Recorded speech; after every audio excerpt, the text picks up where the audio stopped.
Alors Rebecca, vous devenez donc la première femme africaine à avoir intégré une maison haute couture Yves Saint Laurent. Oui. Qu'est-ce que ça vous a fait, en fait, cette position? Comment vous l'avez vécu? Je l'ai vécu comme...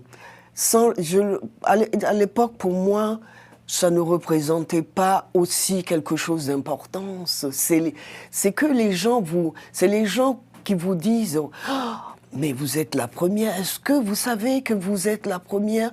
Parce qu'ils vont regarder dans les archives, ils vont regarder dans l'histoire.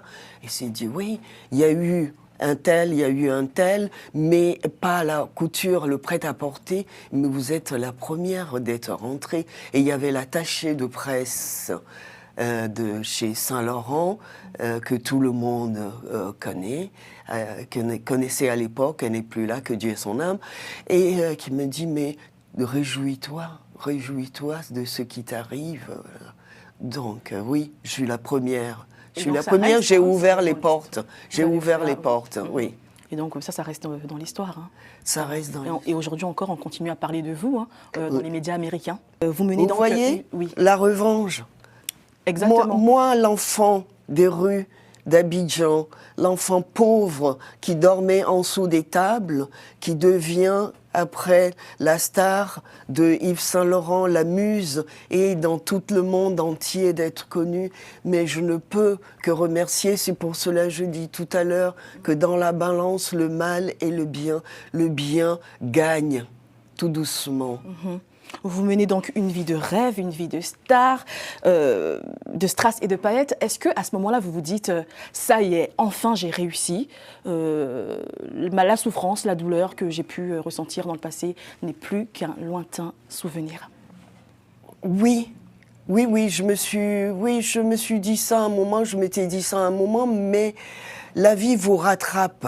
C'est là où la jalousie, on vous change vos chaussures au moment de défiler, vous avez fait vos essayages, parce que le défilé, on fait nos essayages, les chaussures, tout va avec son portant, et une autre personne vient vous changer vos chaussures, et vous vous retrouvez, mais le couturier, il en a rien à cirer qu'on vous a changé. Mais lui, il veut que vous défilez, même avec les chaussures serrées.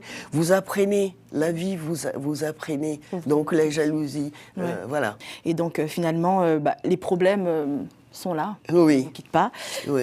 Et vous allez vivre une descente aux enfers. Oui. Je m'explique. Donc, vous avez dormi dans les plus grands hôtels, vous avez signé de gros contrats, mais vous finissez par vous retrouver au Resto du Cœur. Comment vous expliquez ça? Ah oui, c'est l'envers du décor. C'est l'envers du décor. C'est du jour au lendemain.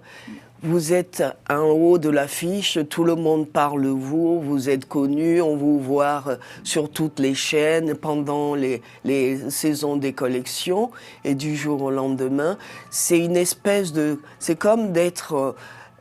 sur une scène de théâtre, et au fur et à mesure, vous avez les lumières qui se teignent au fur et à mesure, et vous vous retrouvez dans le noir, vous vous retrouvez dans la cave complètement, et là, vous mordez le sol, vous mordez la poussière, oui. Mais est-ce que quelque part, vous n'aviez pas aussi mal géré votre carrière? Ah mais absolument, absolument.